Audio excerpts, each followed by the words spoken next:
everybody, I'm back. Decided I would do another TNA review this week because I feel like I got a lot of positive attention from last time, so I think you all might have enjoyed it. If not, comment and tell me to never do it again, but I probably won't listen. Anyway, tonight's show was good. I did enjoy it. It wasn't like the best ever episode, but it was good. Wearing my Impact shirt. That's how excited I am.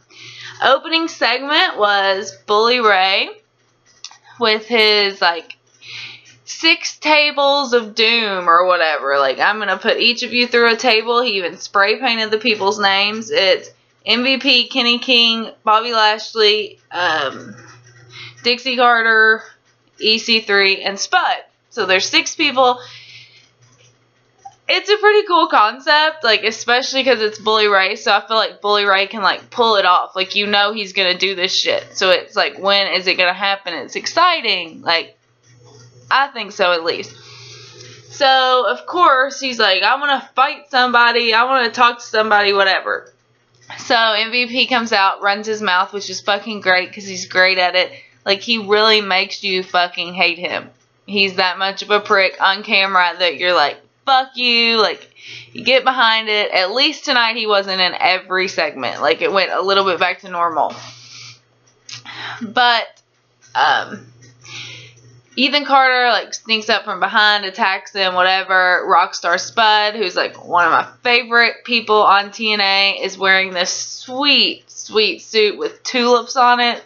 Like, what? Anyway, Q, EY, and Aries, and the Wolves, like, they come to help. Usually, stuff like this is more towards the end of the show.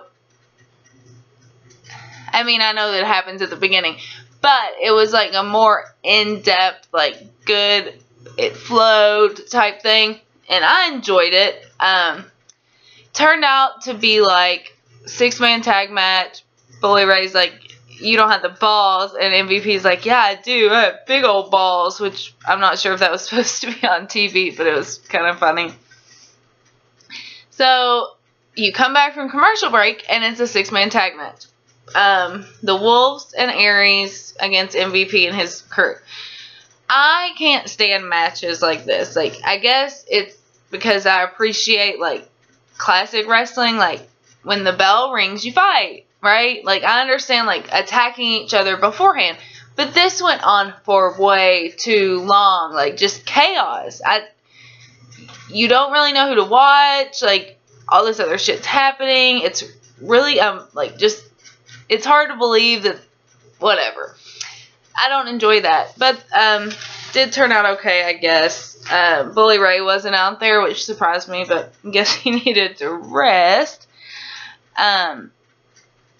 One thing that I will comment on is Austin Aries and his discus punch. That shit bothers me. And Natalya does that same stupid, like, karate chop, turn into a punch, turn around real fast, and you're not gaining any momentum. Like, it bugs the hell out of me. And he did it twice in a row.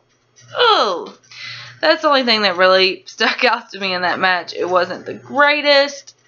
Whatever. He did follow it with a brain buster, though, so I guess it evened itself out. Let's see. Next, the next thing I wrote down at least is Tigre Uno versus Bram. And Bram's still, like, trying to get Magnus to come out of his shell and be evil again. But he, like, beats him up. Tigre Uno, he beats him up. Magnus is like, he's half your size, whatever. And Bram's like, but you didn't care before, and blah, blah, blah, blah. And you think Magnus is going to say, like, you need to fight me, but instead he says, why, like, I've been a world champion, you're a nobody, you just got to this company, I need you to prove yourself. By fighting Willow. You thought he was going to say me, but he said Willow. So I guess that'll be okay, like, we've kind of seen it before. But I wonder what's going to happen with Magnus, like, is he going to turn heel, or is he a good guy, or is, like, that could be a really badass tag team if they do decide to, like, be evil together and enjoy the violence together.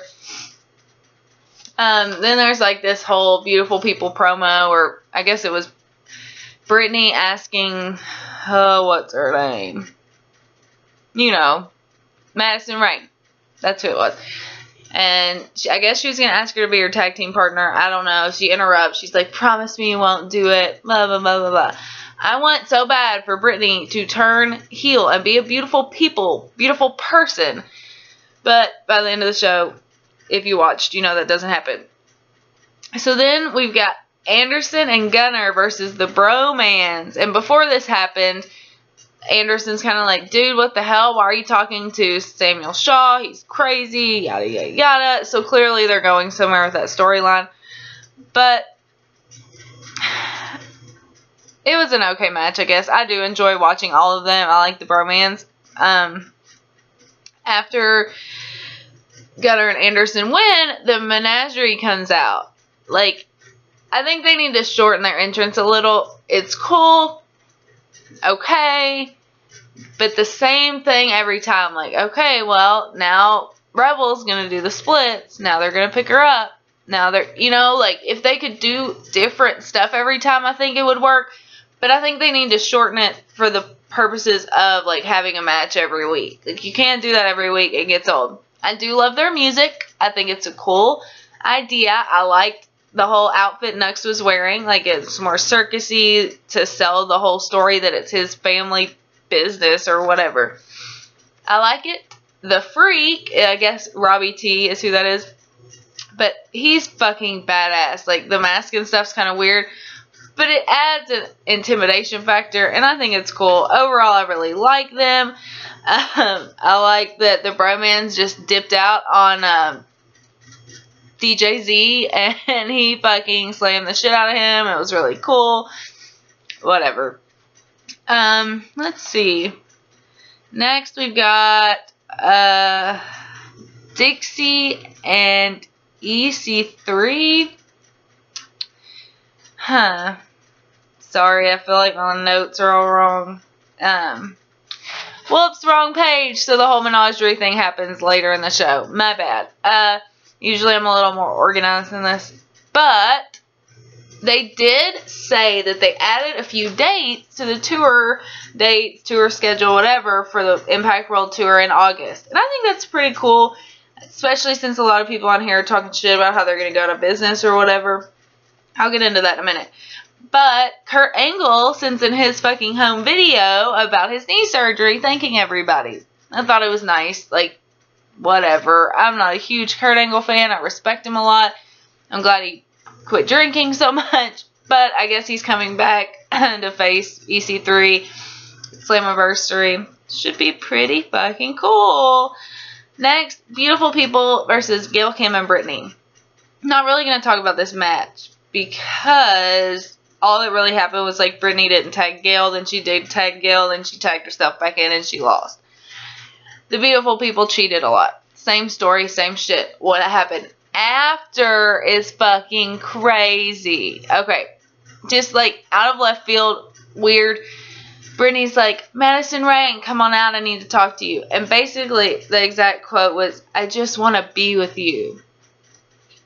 It's a little fucking weird, I guess. Like, she has feelings, more than just friendship feelings for Madison Rayne. Crazy storyline, like, wasn't expecting it. I think it's funny and awkward as hell. The Beautiful People come out like, oh my god, she's such a bitch, whatever, she turned you down. Like, no, she's just not gay. Like, that, it's not, I thought she kind of let her down easy. But, I'm sure it'll lead to some weird thing, unless it's all fake and she's a beautiful person after all. Which is what I would like to happen. Bully versus EY was, wait, oh my god, my notes were right. I'm so sorry.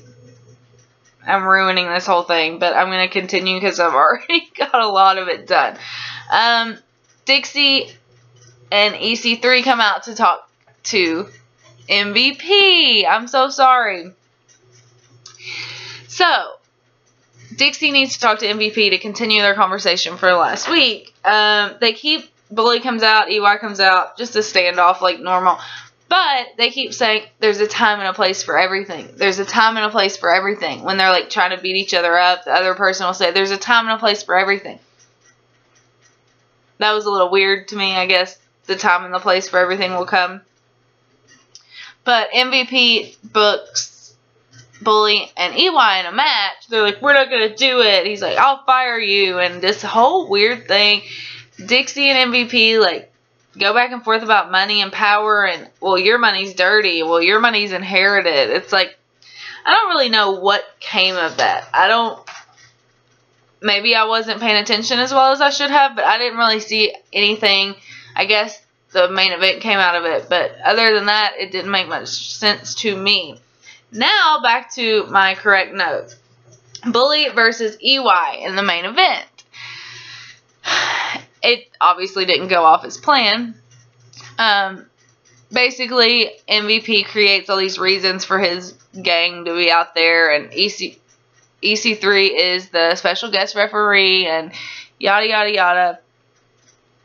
He interferes when he's like, no elbows in this match, which I thought was kind of funny.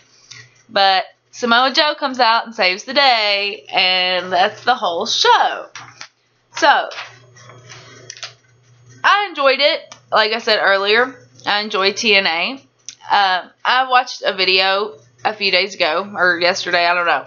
And I watched a couple of videos on here about how terrible TNA is as a wrestling promotion. I don't agree with that.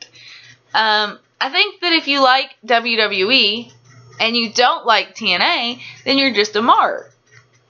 Don't see, like, I heard the argument that TNA just looks cheap. It just looks like some kids fucking filming it or whatever. In my opinion, that makes it a little more realistic that someone's, like, sneaking around and filming things backstage as opposed to having a whole camera crew and a setup and whatever to film, like, promos backstage. It just makes it a little more believable. We all know it's fake. We all know it's scripted. But it's nice to suspend your, disbelief for a little while.